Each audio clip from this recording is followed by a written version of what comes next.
हमारा third video है stock market की क्लास के ऊपर। हम फंडामेंटल एनालिसिस के ऊपर अभी ये हम थर्ड क्लास ले रहे हैं। इसके पहले हमने 2 क्लासेस अपनी दे चुके हैं और जो सेकंड वाली क्लास है उसका लिंक मैं डिस्क्रिप्शन में दे दूंगा और कहीं तो आई बटन पे आपको अगर वीडियो दिख जाएगी तो देख लीजिएगा। हमने अभी तो अपनी पिछली वीडियो में डिस्कस किया था incorporation, manufacturing year, market capitalisation क्या है, sales turnover and sales growth क्या चीज है। और आज की हम इस वीडियो में देखने वाले हैं स्टॉक पीई क्या है और आरओसी क्या है। ये 2 चीजों को आज हम समझेंगे और इसके बाद हमारी जो नेक्स्ट वीडियो होगी वो डिविडेंड यील्ड और प्रॉफिट एंड प्रॉफिट ग्रोथ पर होगी। तो चलिए आज का जो अपना टॉपिक है वो शुरू करते हैं। What is PE ratio? PE ratio price to exchange ratio और price to earning multiple is the ratio of share price of a stock to its earning per share. देखिए कोई जो हम लोग पीई रेशियो के बारे में बात करते हैं तो जो हमारा ये पीई रेशियो है ये जो हमारा पीई रेशियो है, अगर हम इसके ऊपर देखेंगे तो इसके साथ साथ हमारे को ईपीएस भी देखने को मिलता है, अर्निंग पर शेयर। अब देखिए अगर हम फंडामेंटल एनालिसिस को सीखना चाहते हैं और अगर हम बेटर इन्वेस्टमेंट करना सीखना चाहते हैं तो हमें इस एक टर्म्स के बारे में आना बहुत अच्छे से नॉलेज होना चाहिए। अगर आपका लॉस हो गया हो ट्रेडिंग करते हुए या स्टॉक मार्केट में पर डे आप जो सट्टा बाजारी खेलते हैं उसकी वजह से अगर आपका लॉस हो गया तो इस वीडियो को पूरा एंड तक देखिएगा और आप कुछ चीजों को सीख लीजिए ताकि वो आपके जीवन में काम आ सके। स्टॉक मार्केट से अगर पैसा कमाना है तो उसके लिए फंडामेंटल एनालिसिस आपको होना बहुत जरूरी है। उसमें जो ये पीई रेशियो है ये सबसे बड़ा रोल प्ले करता है। वो कैसे? अगर आपको जैसे हमने हमारी पिछली जो वीडियो थी उसमें हमने 2 चीजों का एग्जांपल लिया था, 3 चीजों का, लैपटॉप, मोबाइल और एक बिल्डिंग या यूं कह लीजिए प्रॉपर्टी का, सिंपल सा। तो हम इस चीजों को आइडेंटिफाई कैसे करते हैं? इनके प्राइस से, इनकी कॉन्फ़िगरेशन से। उसी तरह से स्टॉक्स की भी अपनी कॉन्फ़िगरेशन होती है, स्टॉक्स की भी अपनी कॉन्फ़िगरेशन होती है। उन कॉन्फ़िगरेशन की श्रेणी में ये या उस कॉन्फ़िगरेशन की लिस्ट में इंग्लिश में कहें तो ये हमारा चैप्टर है पीई रेशियो। देन इसके बाद हम आरओसी को भी देख लेंगे। अब पीई रेशियो क्या है? Earning per share. जो कंपनियां अपना बिजनेस रन कर रही हैं वो जो हम इन्वेस्टर्स जो उसमें इन्वेस्ट करते हैं उससे जो हमें रिटर्न्स आता है उसी को हम लोग अर्निंग पर शेयर कहते हैं। ठीक है जी। अब पीई रेशियो क्या होता है? पीई रेशियो का मतलब ये होता है अगर किसी कंपनी का पीई ज्यादा है, बहुत ज्यादा है, मतलब मोर देन 30-50, तो ये मान के चलिए वो कंपनी का स्टॉक महंगा होगा। PE ratio, how to use them in investment. देखिए यहाँ से मैं आपको भी एक लाइन यहाँ पर लिखी हुई है, पढ़ लीजिए। PE ratio is one of the most popular valuation metrics of stock. It provides indication whether a stock at its current market price से महंगा मिल रहा है या सस्ता मिल रहा है। ये चीज हमें बताता है पीई रेशियो। अगर आपको शेयर मार्केट में यही मालूम चल जाए कि भाई हम जिस कंपनी में इन्वेस्ट करने जा रहे हैं वो शेयर हमें सस्ता मिल रहा है या महंगा मिल रहा है, या कि हमें कम रेट पे मिल जा रहा है, चीप रेट पे अवेलेबल है या एक्सपेंसिव है, तो फिर हमारे लिए इन्वेस्टमेंट करना आसान हो जाएगा ना भाई, काफी आसान हो जाएगा ना हमारे लिए इन्वेस्टमेंट करना। उसी तरह से ये होता है। देखिए अगर पीई रेशियो बढ़ता है ना, इसी में एक लाइन मैंने और ऐड कर दी, PE becomes low, a high PE ratio means that stock is expensive. अगर किसी कंपनी का पीई बहुत ज्यादा है तो उस कंपनी का स्टॉक या उस कंपनी का शेयर भी महंगा होगा, एक्सपेंसिव होगा। तो हम उससे कंपैरिजन कर सकते हैं। कैसे? मान के चलते हमने फार्मा कंपनी का शेयर लेने की सोची, अब हम जिस शेयर में लेने जा रहे हैं उस कंपनी का ऑलरेडी पी बहुत ज्यादा है, तो हमें ये मालूम चल गया है कि नहीं, ये पी हम जितना ज्यादा है स्टॉक हमें एक्सपेंसिव है, हमारे लिए अभी इसको लेना ठीक नहीं है। हमने फिर क्या किया? कंपैरिजन स्टार्ट कर दिया, जिसको हम पीयर कंपैरिजन कहते हैं। ये मैंने सेकंड वाली वीडियो में बताया हुआ है, देख लीजिएगा एक बार को। अब हमने पीयर कंपैरिजन देखा। पीयर कंपैरिजन से हमें पहले वाले पी का और दूसरे वाले पी में हमने उठा लिया, तो हमें मालूम चल गया कि नहीं, जो पहला वाला था उसका पीई रेशियो ज्यादा है और वो कंपनी हमें एक्सपेंसिव है, महंगी है हमारे लिए। हमारा ये वाला पीई क्या है? थोड़ा सा उससे सस्ता है, कम है सॉरी, तो हमारे को ये कंपनी थोड़ा सा ठीक रेट पे मिल जा रही है, तो हम इधर को इन्वेस्ट कर देंगे। सिंपल है ना जी। मालूम चल जाता है इससे कि हमको कहाँ पे जाना है, किस पर्टिकुलर स्टॉक में इन्वेस्ट करना है। उसी तरह से यदि कंपनी का बहुत ज्यादा पीई गिरा हुआ है तो उसकी ग्रोथ भी कम हो रही, कम, स्टॉक काफी सस्ता है लेकिन उसकी ग्रोथ कम है। अब क्वेश्चन ये आता है कि हम किस पीई रेशियो पे स्टॉक को कंसीडर करें, ना बहुत ज्यादा हो तो ना बहुत कम हो। तो उसके लिए भी जी हमने बना दिया है। इसके लिए हमने कुछ एग्जांपल ले लिए हैं।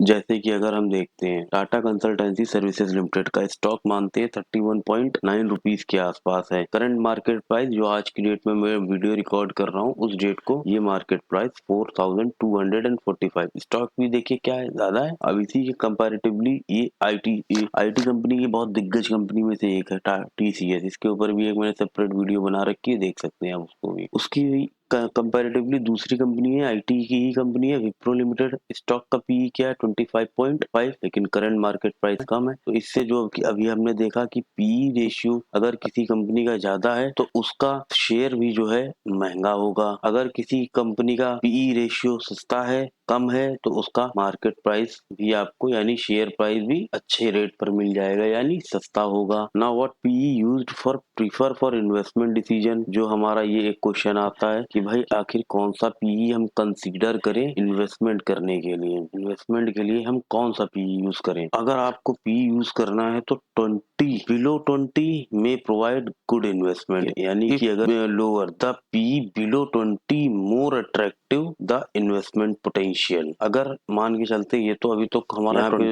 ये अगर हमारा पीई रेशियो जो है 20 पे है तो ये समझिए हमें एक अच्छा रिटर्न दे सकता है। लेकिन यदि पीई हमारा 20 से नीचे है यानी 17 हो रहा है, 18 हो रहा है और 19 हो रहा है तो हमारा पीई ये हमारे लिए क्या होगा, एक बेटर अपॉर्चुनिटी होगी। ये गुड अपॉर्चुनिटी नहीं होगी, हमारे लिए एक बेटर अपॉर्चुनिटी होगी किसी कंपनी में इन्वेस्टमेंट करने के लिए। ठीक है जी, तो ये है पी का एक आप बेसिकली फंडा यूं समझ लीजिए। पी अगर आपको 20 के नीचे मिल रहा है किसी कंपनी में तो उसके साथ आपको आरओसी भी देखना है, रिटर्न ऑन कैपिटल एम्प्लॉयड क्या आ रहा है, कंपनी डिविडेंड दे रही है कि नहीं, उसकी सेल्स ग्रोथ कैसी है। सेल्स ग्रोथ के ऊपर लेक्चर 2 हम ले चुके हैं ऑलरेडी, पूरा वीडियो है। तो ये देखिए कंटिन्यूस सीरीज चल रही है। अगर आपको पूरे वीडियोस ये समझना है तो इसके पिछला वाला वीडियो देखना पड़ेगा। अब देखते हैं व्हाट इज आरओसीई। आरओसी क्या है? ROC return on capital employed. ये बेसिकली हम लोगों के लिए टर्म्स नहीं है, मतलब हम एज अ इन्वेस्टर हम इसको अपने उस पर नहीं लें कि हमने जो पैसा लगाया है उस पर कंपनी क्या रिटर्न दे रही है। ये एक्चुअली कंपनी ने जो पैसा लगाया हुआ है, कंपनी ने पैसा लगाया हुआ है उसने अपने बिजनेस में, उससे जो उसको रिटर्न आ रहा है हम उसको पकड़ते हैं ना कि हम लोग बेसिकली बहुत से लोगों को मैंने देखा है वो यूं की समझाते हैं कि भाई आपने 10 रुपए लगाए हैं उस पे कंपनी अगर 2% का रिटर्न दे रही है तो ये आरओसी होता है। ना भाई ना, आरओसी ये नहीं होता, ये होता है अगर जो कंपनी कुछ पैसा लगा रही है बिजनेस में, अपने इन्वेस्टमेंट कर रही है या बिजनेस की ग्रोथ के लिए कर रही है, उसको हम आरओसी बोलते हैं। ठीक है, ROC sometime to preferred as an primary ratio. बिल्कुल, पीई से पहले हमें आरओसी पे एक बार को नजर जरूर मारनी चाहिए।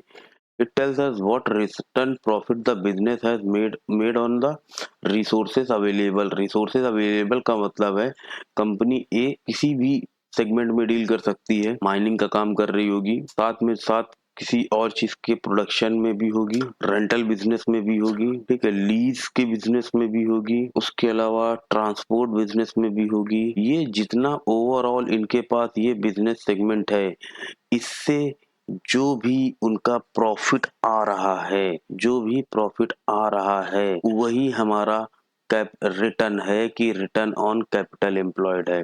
इसका फॉर्मूला है बहुत सिंपल सा है, आरओसी परसेंटेज अगर आपको निकालनी है तो operating profit, capital employed and ऐसे ही, तो आप यूं देख लीजिए इसको, ऑपरेटिंग प्रॉफिट ये हो गया जी ऑपरेटिंग प्रॉफिट, उसके बाद कैपिटल एम्प्लॉयड और मल्टीप्लाइड बाई 100, है ना। Operating profit and capital employed multiplied by, तो अब कैपिटल एम्प्लॉयड में लेते क्या क्या है? कैपिटल एम्प्लॉयड में जो हम लोग लेते हैं वो होता है share capital plus retained earning plus long term borrowing. अगर किसी जैसे more than 10 years, more than 5 years, more than 3 years, अगर ऐसा कोई लॉन्ग टर्म के लिए लिया हुआ है, मान के चलते हैं 1 साल से ऊपर का कोई भी बोरोइंग लिया हुआ है इन्होंने, है ना, या 2 साल से ऊपर का कोई भी कर्ज उठाया हुआ है, तो हम लोग उसको भी कैपिटल एम्प्लॉयड में कैलकुलेट करते हैं। आप उसको भी ऐड कर सकते हैं कैपिटल एम्प्लॉयड में। और कैपिटल एम्प्लॉयड हम निकालते कैसे हैं? और दूसरा तरीका है कैपिटल एम्प्लॉयड निकालने का, टोटल एसेट में से आप करंट लायबिलिटी भी माइनस करके निकाल सकते हैं। ये चीजें आपको मालूम होनी चाहिए बुक्स को एनालाइज करने के लिए। हाँ, आपको आज की डेट में सब मैनुअल करने की जरूरत नहीं पड़ेगी। एक से एक टूल्स आ चुके हैं। आप वो टूल्स को गो थ्रू कर सकते हैं। वहाँ पे आपको पीई रेशियो मालूम चल जाएगा, वहाँ पे आपको आरओसी मालूम चल जाएगा, वहाँ पे आपको प्रॉफिट कितना कंपनी बना रही है वो मालूम चल जाएगा, ग्रोथ किस परसेंटेज के साथ हो रही है प्रॉफिट में वो भी मिल जाएगा। लेकिन आपको ये टर्म्स आने चाहिए, ये आरओसी है क्या, वो कैसे काम करता है। आरओसी का बेसिकली काम ये होता है, कंपनी ने जो भी बिजनेस कर रही है उस पे जो उसको प्रॉफिट बन रहा है, वो जो रिटर्न्स आ रहे हैं क्या वो कॉन्स्टेंटली साल के साल इंक्रीज हो रहे हैं या नहीं, या कुछ ऐसा तो नहीं है किसी एक ऐसे जो मेजर एक्टिविटी है कंपनी की, मान के चलिए माइनिंग की, कोल माइनिंग की, और वो उस साल में प्रॉफिट पिछले 5-10 सालों में उस अपने बिजनेस से प्रॉफिट ना जनरेट करके लीज बिजनेस से या रेंटल बिजनेस से प्रॉफिट जनरेट करके आपको दिखा रही है, तो दैट इज कंप्लीटली फेक। वो आपके लिए आरओसी फेक है। वहां पे फिर वो चाहे आरओसी कितना अच्छा आपको देखने को मिल रहा हो, पिछले 5-10 सालों में आपको रिटर्न ऑन कैपिटल एम्प्लॉयड 15%, 30%, 35%, 50% भी दिख रही हो, तो वो भी वो टोटल की टोटल वेस्टेज है। क्योंकि कंपनी का जो कोर बिजनेस है वो कोल माइनिंग का है, लेकिन उसको किसी तरह से मैनिपुलेट करके आपको दिखाया जा रहा है कि रेंटल बिजनेस से जो इनकम आ रही है उसको हमने अच्छा खासा दिखाया हुआ है। लेकिन जो कोल माइनिंग के ऊपर कंपनी कर्ज उठा रही है, आप उसको इग्नोर करते चले जा रहे हैं।